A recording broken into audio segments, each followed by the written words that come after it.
আসসালামু আলাইকুম। Technical analysis ও fundamental analysis নিয়ে আমার class 1 the intelligence investor YouTube চ্যানেলে প্রেজেন্টেড বাই মোহাম্মদ সোহেল রানা শালুক। আপনারা আজকের এই ভিডিওতে দেখতে পারবেন কিভাবে একটি ভালো পোর্টফোলিও সাজানো যায়। চলুন চলে যাই পরবর্তী স্লাইডে।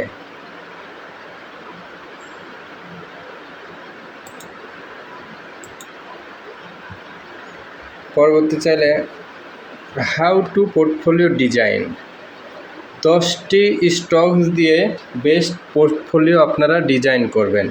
পোর্টফোলিও ডিজাইন করার ক্ষেত্রে ব্যালেন্সড হতে হবে, ডাইভার্সিফাই হতে হবে, লং টার্ম প্ল্যানিং নিয়ে করতে হবে। চলুন চলে যাই পরের স্লাইডে। কেন 10টি স্টকস পোর্টফোলিও সাজানোর ক্ষেত্রে আদর্শ, চলুন জেনে আসি। কোন সেক্টর থেকে স্টক নির্বাচন করবেন, কত শতাংশ ফান্ড বিনিয়োগ করবেন। এক্ষেত্রে 90% ফান্ড বিনিয়োগ করবেন, 10% ফান্ড অলওয়েজ ক্যাশ ফ্রি করে রাখবেন।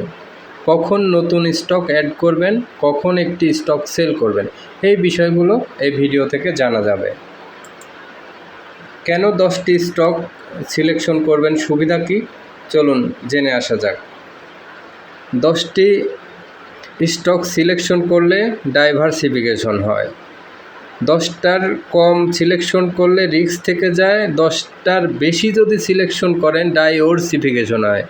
মানে অনেকগুলা স্টক যখন পোর্টফোলিওতে রাখেন তখন দেখা যাচ্ছে যে সহজে সেই পোর্টফোলিও কখনোই ভালো হয় না। একটা শেয়ার ভালো করতেছে বাট খারাপ বেশি করতেছে, বা অনেক সময় ভালো বেশি করতেছে খারাপ বেশি করতেছে, এরকম ব্যালেন্স থাকে না। ব্যালেন্স করতে গেলে ডাইভার্সিফিকেশন দরকার, ডাইওরসিফিকেশন দরকার না। আজকের এই ভিডিওটি মনোযোগ দিয়ে দেখলে আপনিও সাজাতে পারবেন একটি সুন্দর পোর্টফোলিও। এরপরে রিস্ক মিনিমাইজ হবে, রিস্ক রিডাকশন হয়ে যাবে আপনার। 10টা স্টকস থাকলে সহজেই আপনার পোর্টফোলিও মনিটর করতে সুবিধা হবে।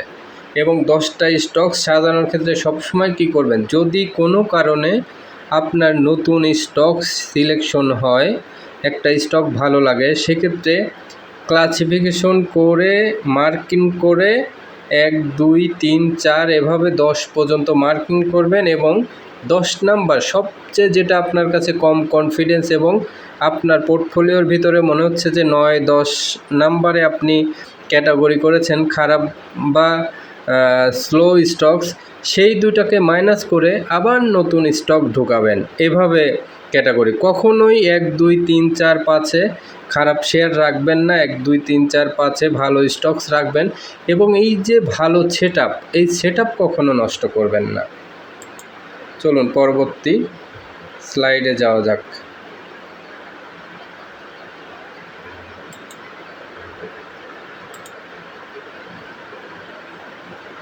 পোর্টফোলিও ডিজাইনে 3 ধরনের স্টকস দিয়ে পোর্টফোলিও অ্যালোকেশন করবেন। একটা হচ্ছে গ্রোথ কোম্পানি, আরেকটা হচ্ছে যে বটম এন্ট্রি বা ভ্যালু বাই।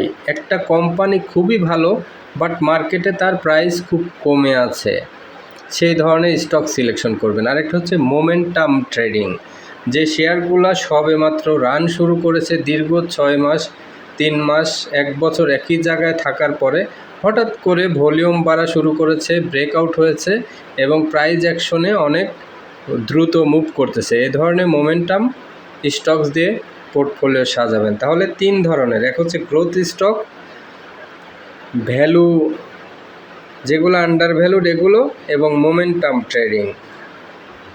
চলুন দেখে আসি পরবর্তী স্লাইডে। ফান্ড অ্যালোকেশন, কত পার্সেন্ট কোনটায় ফান্ড অ্যালোকেশন করবেন। গ্রোথ স্টক অ্যালোকেশন করবেন 40% ফান্ড, মোমেন্টাম স্টক করবেন 30%, ভ্যালু বাই করবেন 30%। মানে 3 সেক্টরের সবচেয়ে বেস্ট 3টা সেক্টর আপনার সিলেকশন করতে হবে, সেই বেস্ট সেক্টর থেকে আবার একটি একটি করে ভালো শেয়ার সিলেক্ট করে পোর্টফোলিওটাকে সাজাবেন।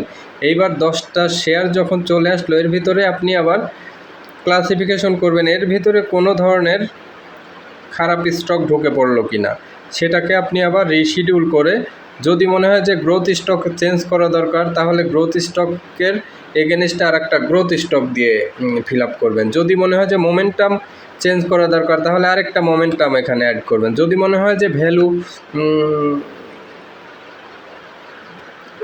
Value under valued share change করা দরকার, সেক্ষেত্রে এইখানে আরেকটা আন্ডার ভ্যালুড শেয়ার অ্যাড করবেন। এইভাবে পোর্টফোলিও সেট আপটাকে ঠিক রাখবেন। যদি কখনও মনে হয় যে না, এই মার্কেটে গ্রোথ স্টক নাই, আপনার পছন্দ হচ্ছে না, সেক্ষেত্রে হয় ফান্ড ফ্রি রাখবেন, অথবা মোমেন্টাম বা ভ্যালু বায়ের ক্ষেত্রে সে ফান্ডটা অ্যাড করবেন। এরপরে চলে যাই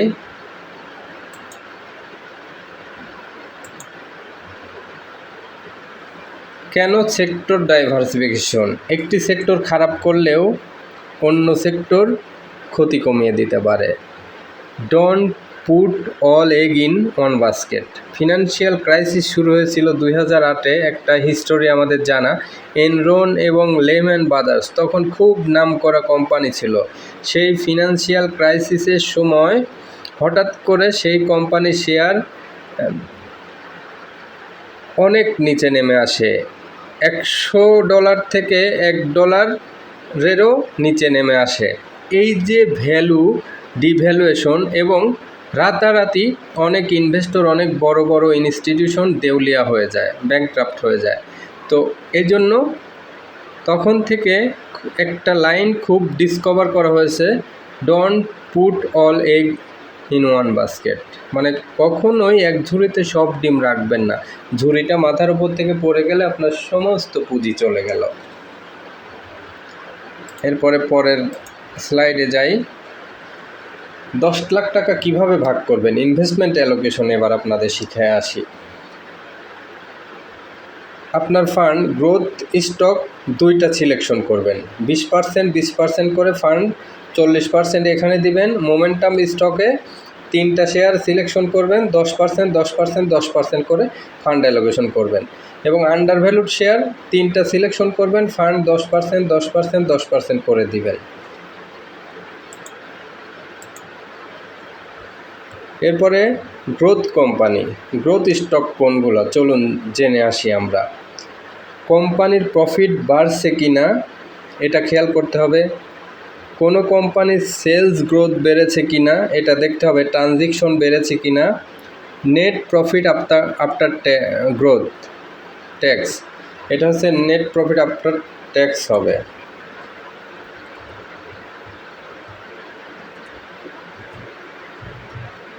এনপিএটি এবং ইপিএস গ্রোথ, সর্বা হচ্ছে যে ইপিএস গ্রোথ। ফান্ডামেন্টালি যদি কোনো শেয়ারকে জাজমেন্ট করতে হয়, সেখানে ইপিএস নাম্বার 1। এবং টেকনিক্যালি যদি কোনো শেয়ারকে ক্লাসিফিকেশন করবেন, সেখানে ভলিউম নাম্বার 1।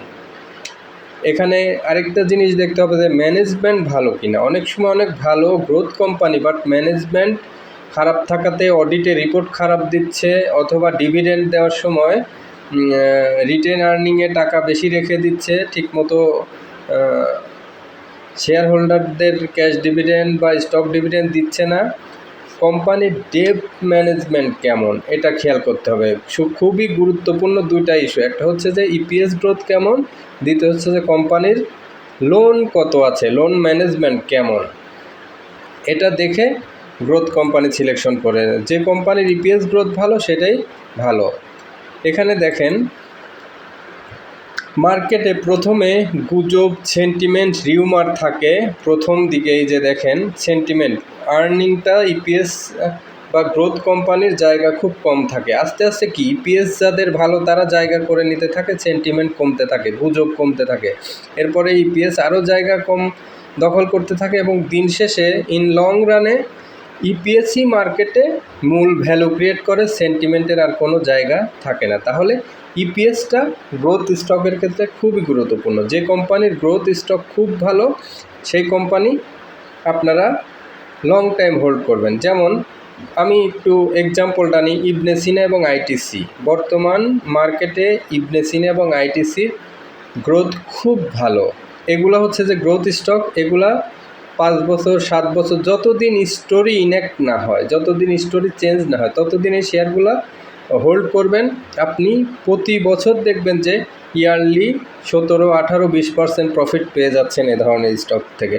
কিন্তু অবশ্যই প্রতি বছর যখন লোয়ার সাইকেলে আসে, একদম লোয়ার সাইকেলে শেয়ার বাই করতে হবে কিছু, মানে আন্ডার ভ্যালুড অবস্থায় শেয়ার কিনলেন। এখন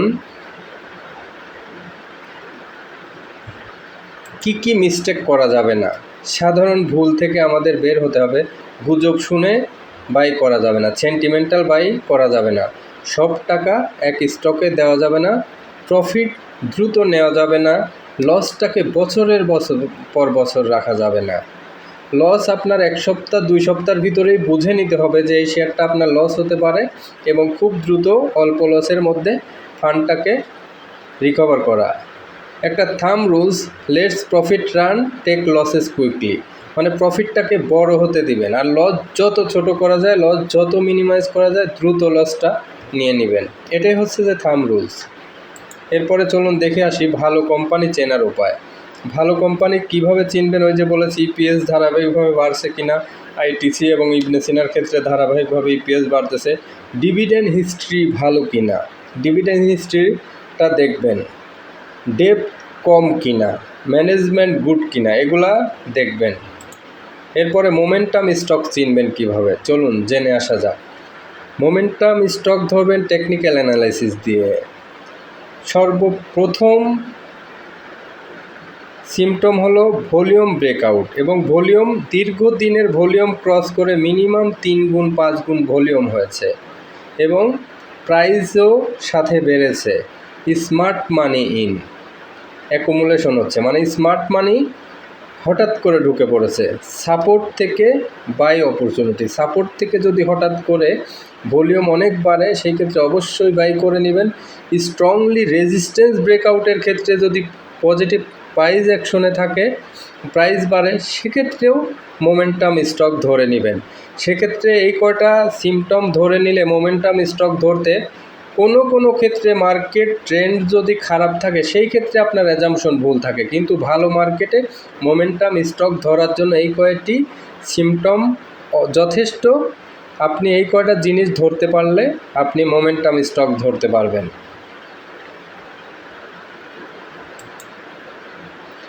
এরপরে চলুন পরের স্লাইডে যাওয়া যাক। কখন স্টক পরিবর্তন করবেন, চেঞ্জ করবেন কখন? যখন কোনো শেয়ার চেঞ্জ করেছেন, কিনেছেন, বা দেখতেছেন যে যেটা আশা করে কিনেছেন, বা যে একটা স্টোরি শুনে কিনেছেন, সেই স্টোরিটা ঠিক নেই। শুনেছেন যে অমুক কোম্পানির ইপিএস খুব ভালো আসবে, হঠাৎ করে ইপিএস খারাপ হলো, তখন চেঞ্জ করবেন, দ্রুত চেঞ্জ করে নেবেন। ট্রেন্ড এবং মোমেন্টাম চেঞ্জ হয়ে গেলে, কোনো কারণে হঠাৎ করে দেখতেছেন যে হঠাৎ করে আপ ট্রেন্ডে শেয়ার ডাউন ট্রেন্ডে আসতেছে, তখন চেঞ্জ করে ফেলবেন।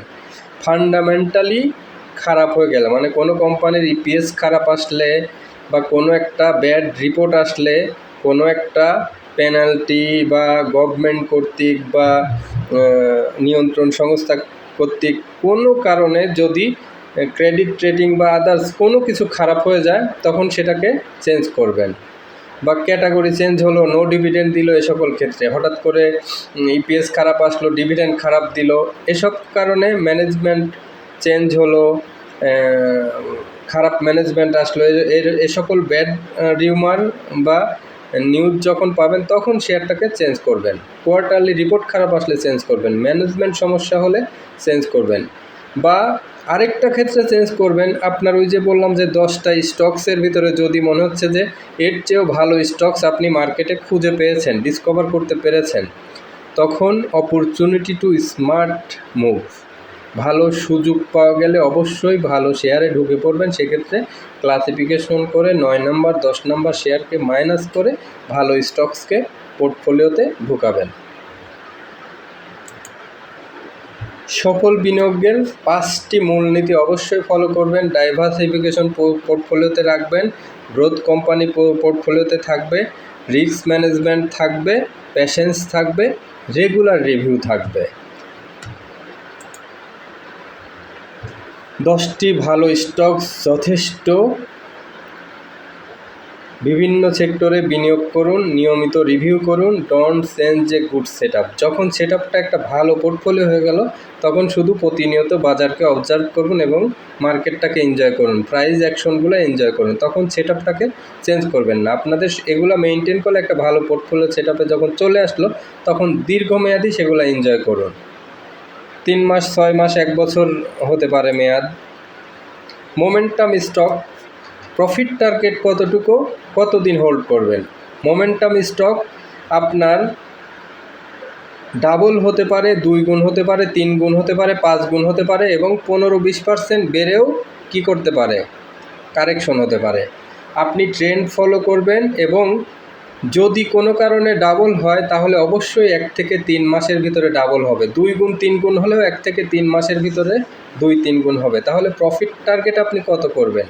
আপনি ট্রেন্ড ফলো করে 15-25% প্রফিট হলে প্রফিট নেওয়ার একটা ট্রেন্ডে থাকবেন। এরপরে যখন দেখবেন যে কোনো কারণে স্টোরি চেঞ্জ, ট্রেন্ড চেঞ্জ, তখন নেবেন। না হলে আপনি লেটস প্রফিট রান, ডাবল পর্যন্ত ওয়েট করবেন। যখনই ডাবল হবে তখন আপনার 3 গুণ 4 গুণ কোনো দরকার নেই, আপনি ডাবল হওয়ার সাথে সাথে প্রফিটটা টেক করবেন।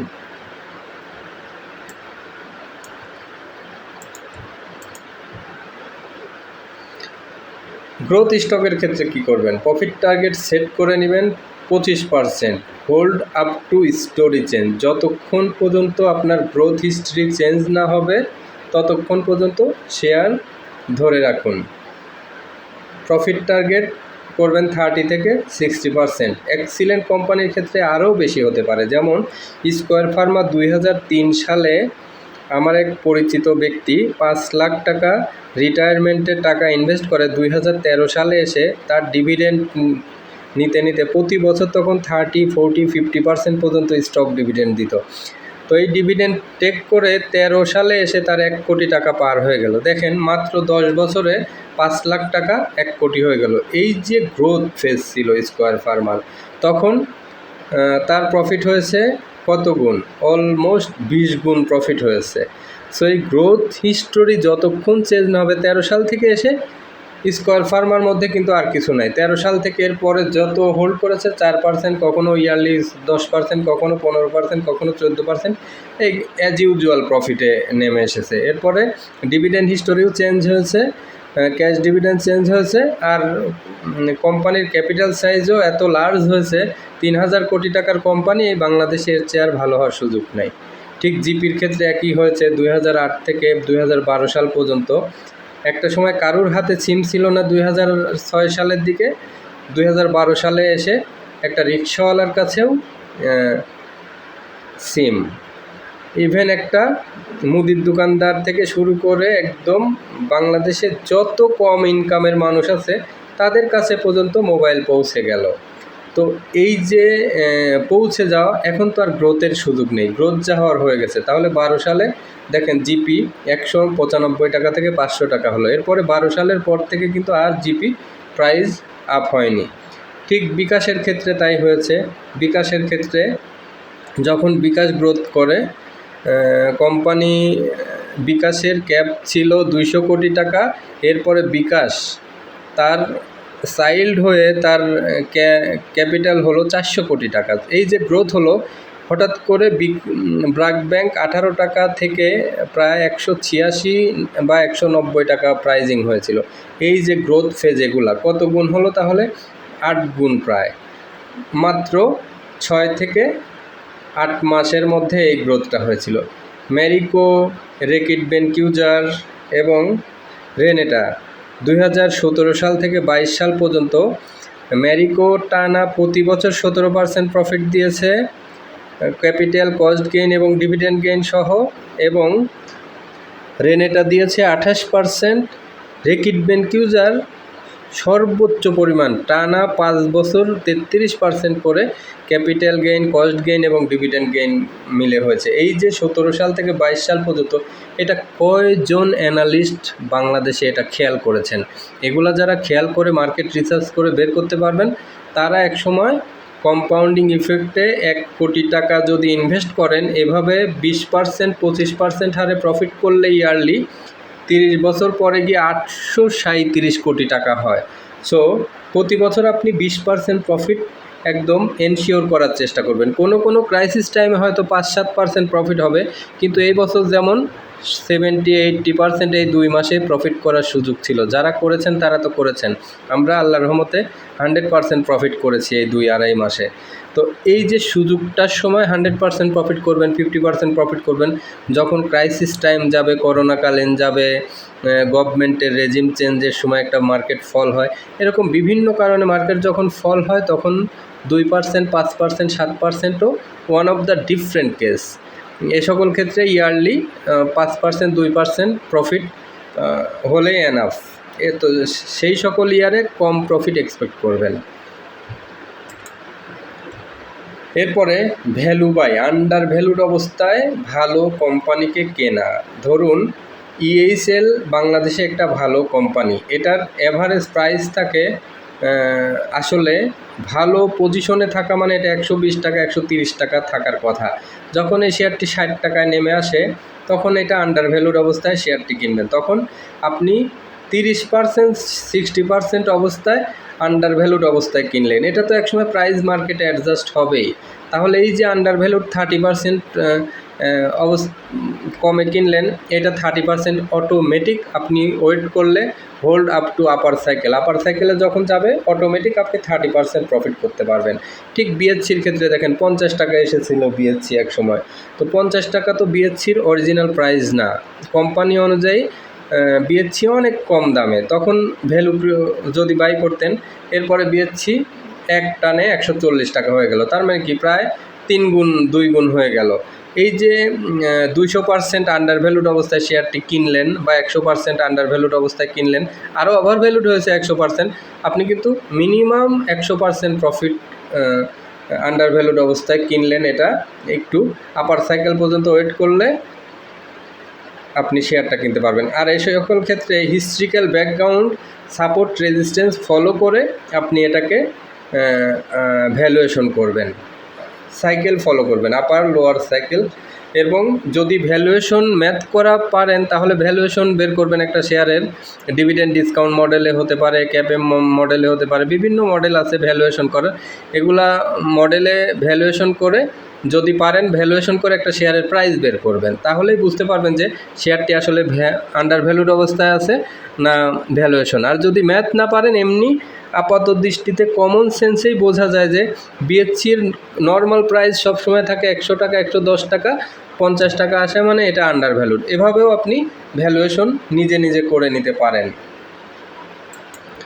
এরপরে ডিফেন্সিভ স্টক, মানে যে সকল কোম্পানি ভালো ডিভিডেন্ড দেয় সেই সকল কোম্পানি যদি আপনি বাই করেন, তাহলে খুব ক্রাইসিস মোমেন্টে, যেমন করোনাকালীন গভর্নমেন্টের রেজিম চেঞ্জের সময় যখন মার্কেট খারাপ হয়, তখন তুলনামূলক আপনার পোর্টফোলিওটা রিস্ক মিনিমাইজ হয়। এক্ষেত্রে ডিফেন্সিভ স্টকস অন্তত 15% হলেও আপনি পোর্টফোলিওতে রাখবেন, পোর্টফোলিও রিস্ক মিনিমাইজ হবে।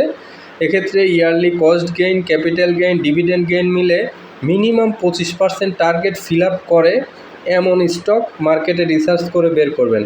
ওই যে বলে দিলাম, স্কয়ার ফার্মা 2003 সাল থেকে 13 সাল, জিপি 2009 সাল থেকে 12 সাল, ব্র্যাক ব্যাংক 2013, 14, 15, 16 দিকে 100% প্রফিট দিল। এরপরে ম্যারিকো, রেনেটা, রেকিট ভালো প্রফিট দিল। এখন যদি ভ্যালুয়েশন করেন, রেনেটা, ইবনে সিনা, আইটিসি এগুলো সামনের দিনে গ্রোথ হবে, প্রফিট দিবে। এই ধরনের ভালো dividend, cost gain, capital gain নেওয়ার জন্য টার্গেট করে কিনতে হবে, যাতে 25% প্রফিট করা যায় এরকম স্টক সিলেকশন করবেন। এরপরে প্রফিট 20%, 16%, 15% হোক, ডাজেন্ট ম্যাটার, বাট আপনার টার্গেট থাকতে হবে আপনি 25% আন্ডার ভ্যালুড অবস্থায় বা dividend, cost gain, capital gain মিলে 25% প্রফিট হবে। এরপরে চলুন ক্যাশ রিজার্ভের কথা বলি। সব সময় বলা হয় যে 2/3, 2/3 শেয়ার কিনবেন, 1 ভাগ সবসময় ক্যাশ ফ্রি রাখবেন। ভালো সময়ে 10% ক্যাশ ফ্রি রাখবেন। যখনই মার্কেট আপারে চলে যাবে আস্তে আস্তে আমার মতে 50% ক্যাশ ফ্রি করবেন। যখন মার্কেট আস্তে আস্তে আপ হবে আপনিও আস্তে আস্তে ক্যাশ ফ্রি শুরু করে দিবেন। এভাবে যখন ক্যাশ ফ্রি করবেন আপনি দেখবেন অটোমেটিক 30% 40% আন্ডার ভ্যালুড অবস্থায় মার্কেটে শেয়ার কিনতে পারবেন। তাহলে আপনি অটোমেটিক কিন্তু উপরে 40 নিচে 40 মানে 80% রিকভার। আপনার শেয়ার যদি 60 টাকায় কেনা থাকে, একটা শেয়ার 50 টাকায় নামলো, আবার 60 টাকা গেল, তার মানে আপনার 0 অবস্থায় আসতেই টাইম কিল হয়েছে, আপনার কোনো প্রফিট হয়নি। বাট আপনি 60 টাকায় সেল করেছেন, 50 টাকায় কিনলেন, তাহলে এই যে 10 টাকা অটোমেটিক প্রফিট করলেন। তার মানে কি 10 টাকা প্রফিট মানে প্রায় 18 থেকে 20% এখানে থেকে প্রফিট হবে যখন নিচে আন্ডার ভ্যালুড অবস্থায় কিনবেন। এজন্য ধরুন আপনি অনেক আশা করে 10টা শেয়ার কিনেছেন, কোনো কারণে কোনো ক্রাইসিস টাইমে আপনার সমস্ত ডিসিশন রং হয়েছে। করোনাকালীন ধরেন আপনার ডিসিশন, যখন মার্কেট দ্রুত ফল করতেছে ডিসিশন রং হওয়া খুব স্বাভাবিক। তখন আপনার সমস্ত শেয়ার আটকে গেল, তখন আপনি কি করবেন? আপনার এই 10% ক্যাশ আপনার হবে পাওয়ার। আপনার অল মিস্টেক মিনিমাম 30, 40, 50% রিকভার করবে এই 10% ক্যাশ। ধরুন আপনি 10 লাখ টাকার পোর্টফোলিওতে 1 লাখ টাকা ফ্রি রেখেছেন।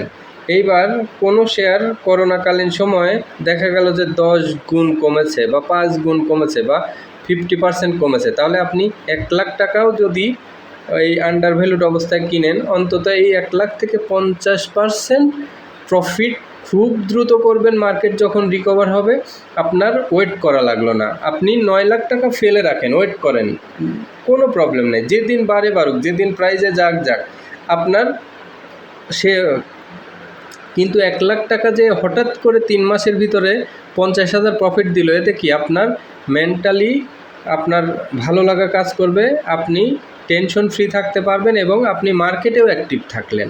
আপনি মার্কেট শুধু কমা বাড়া দেখলেন না, আপনিও মার্কেটে পার্টিসিপেট করলেন। এজন্য ফান্ডটা ফ্রি রাখা খুব জরুরি। আপনার অল মিস্টেক রিকভার করে দিতে পারে এই সামান্য 10% free cash.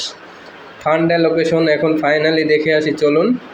Momentum stock 30%, growth stock 25%, value buy করবেন 20%, ডিভিডেন্ড বাই করবেন 15%, আর very important issue cash free রাখবেন 10%। এভাবে 100% ফান্ড অ্যালোকেশন করবেন। আমাদের এই ভিডিওটা যারা দেখছেন, ভিডিওটি ভালো লাগলে অবশ্যই লাইক, কমেন্ট, শেয়ার করে সাথে থাকবেন। আর আমাদের কোর্সটা করে নেবেন, তাহলে অনেক কিছু শিখতে পারবেন। আপনার নলেজ এত বেশি রিচ হবে, এত বেশি ডেভেলপ করবে। আমাদের এই কোর্স দ্বারা শিখবেন, ইনশাল্লাহ এই মার্কেটে খুবই ভালো করতে পারবেন। আমাদের যেমন পোর্টফোলিও ডিজাইন করা শেখানো হয়, প্রতিটা টেকনিক্যাল অ্যানালাইসিস শেখানো হয়, ফান্ডামেন্টাল অ্যানালাইসিস শেখানো হয়। আমাদের কোর্স কারিকুলাম বাংলাদেশে আনপ্যারালাল। আমাদের কাছে কোর্স করে আপনার মনে হবে না যে আপনি এই মার্কেটে আর কিছু কোথাও থেকে এর চেয়ে ভালো কিছু শিখতে পারবেন। সো আমাদের কোর্স সবার জন্য প্রযোজ্য, সার্বজনীন। যারা আমাদের সাবস্ক্রাইবার আছে সবাই একটাবার টাকা খরচ করে কোর্সটা করে নেবেন, সবার জন্য ভালো হবে। সামনে T0 T1 আসতেছে, তখন টেকনিক্যাল ফান্ডামেন্টাল অ্যানালাইসিস ছাড়া এই মার্কেটে টিকতেই পারবেন না। অমুক ভাই তমুক ভাইয়ের কাছ থেকে শেয়ার কিনে একদম টিকতে পারবেন না, শুধু লস আর লস গুনবেন। তো মার্কেটে এসেছেন টাকা ইনকামের জন্য, যেখানে 10 লাখ টাকা ইনভেস্ট করতেছেন, 10 লাখ টাকা থেকে না জানার কারণে 2 লাখ, 3 লাখ, 4 লাখ চোখের পলকে নাই হয়ে যাচ্ছে। সেখানে মাত্র 12,000 টাকা দিয়ে কোর্স করলে আপনাদের সুবিধা, আপনার 10 লাখ ফান্ডকে ইয়ারলি আপনি মিনিমাম 1 লাখ টাকা, 1.5 লাখ টাকা প্রফিট করতে পারবেন ওয়াইজলি পোর্টফোলিও ম্যানেজমেন্ট করলে। চলুন পরবর্তী। সফল বিনিয়োগকারীর মূল চাবিকাঠি শুধু ভালো স্টক নির্বাচন নয়, বরং সঠিক অ্যালোকেশন, রিস্ক ম্যানেজমেন্ট, আপনার সাইকোলজিক্যাল অ্যাডজাস্টমেন্ট। আপনি অনেক কিছু জানেন কিন্তু মানেন না। মার্কেট পড়তেছে, আপনি দেখতেছেন মার্কেট পড়তেছে, আপনার ফান্ড ফ্রি করা দরকার, আপনি মনে করতেছেন আরেকটু দেখি। মার্কেটে যখন প্রফিট আসে, প্রফিট একদম খুব ডাবল হয়ে গেছে, তারপরে আপনি চিন্তা করতেছেন আরেকটু দেখি, আপনি অতি লোভে পড়ে গেলেন। আবার মার্কেট যখন খুব পড়ে গেল, মার্কেট তখন শেয়ার কেনা দরকার, আপনি অতিরিক্ত ভয় পেয়ে গিয়ে মার্কেটে সব হাতে থাকা শেয়ার সেল করে দিলেন যে আরও কমতে পারে। এখানে বায়াসনেস ফ্রি হতে হবে, সাইকোলজিক্যাল অ্যাডজাস্টমেন্ট মার্কেটের সাথে করে নিতে হবে। যা কিছু শিখবেন তার সাথে মার্কেটের আবার অ্যাডজাস্টমেন্টের দরকার আছে। অনেকে আছে অনেক কিছু জানে কিন্তু মার্কেটের সাথে সাইকোলজি মেলাতে পারে না। এই প্রফিট দেখতেছে, প্রফিট নিতে পারতেছে না, কম দামে শেয়ার সেল করে দিচ্ছে, বিভিন্ন ব্যাপার আছে। এগুলা থেকে আবার এক্সাইটেড হয়ে যায় খুব দ্রুত, সকালে গিয়ে ধুম করে শেয়ার কিনবে, আবার ধুম করে সেল করবে। এই যে বিভিন্নভাবে এক্সাইটেড হয়ে না ডিসিশন নিয়ে শান্ত মেজাজে যারা ভালো ওয়াইজলি এবং জেনে বুঝে শিখে মার্কেটে সুন্দর মতো পোর্টফোলিও ডিজাইন করতে পারবেন, তারা এই মার্কেটে ইয়ারলি মিনিমাম 20% থেকে 25% প্রফিট করতে পারবেন। এবং কোনো বছরে হয়তো 30, 40, 50% ইভেন যখন মার্কেট খুব বুস্ট করবে তখন 100%, 200%ও প্রফিট করতে পারবেন। কিন্তু সেগুলো 10 বছরে একবার দুইবার হয়। এগুলো সাইকেলে পড়ে গেলে আপনি লাকি। সাইকেলে 10 বছরে একবার যদি আপনার জীবনে পড়ে যায়, তখন আপনি জানলে বুঝলে দ্রুত টাকা ইনকাম করে নিতে পারবেন। তাছাড়া দেখা যাবে মার্কেট অনেক বুস্ট হচ্ছে, 2 গুণ 3 গুণ হয়ে গেছে, অনেকে 10 গুণ টাকা ইনকাম করেছে, আপনি উল্টা 2 গুণ টাকা হারাইছেন, এরকম ঘটনা ঘটবে। ঠিক আছে, আজকের ভিডিও আর বাড়ালাম না। Thank you. The intelligence investor is your first choice for technical and fundamental analysis. আমাদের কোর্সটি masters class course. Keep pace with all the challenges like economical cycle, generation and technology change. আমাদের এই course economical cycle change হলেও আপনি তাল মিলিয়ে চলতে পারবেন, জেনারেশন ডিকেড চেঞ্জ হলেও এই কোর্স কাজে লাগবে, টেকনোলজিক্যাল চেঞ্জ হলে, ব্যবসায়িক চেঞ্জ হলে, পলিটিক্যাল রেজিম যে কোনো কিছু চেঞ্জ হলেও আপনার এই কোর্স কাজে লাগবে। আপনি যতদিন বাঁচবেন ততদিন নিজেকে ইমপ্রুভ করুন। প্রতিদিন সকালে ঘুম থেকে উঠে এবং ঘুমাতে যাওয়ার আগে যেন প্রতিদিন আপনি একটা করে জিনিস শিখেন এবং আপনি আজকের চেয়ে কালকে যেন বেটার হন। এজন্য টেকনিক্যাল অ্যানালাইসিস, ফান্ডামেন্টাল অ্যানালাইসিস এবং কোর্স করে এর কোনো বিকল্প নাই। আমার ভিডিওটি যাদের ভালো লাগলো অবশ্যই লাইক করবেন, কমেন্ট করবেন, শেয়ার করবেন, চ্যানেলটি অবশ্যই সাবস্ক্রাইব করে অল বেল আইকনটি বাজিয়ে দিন। আল্লাহ হাফেজ।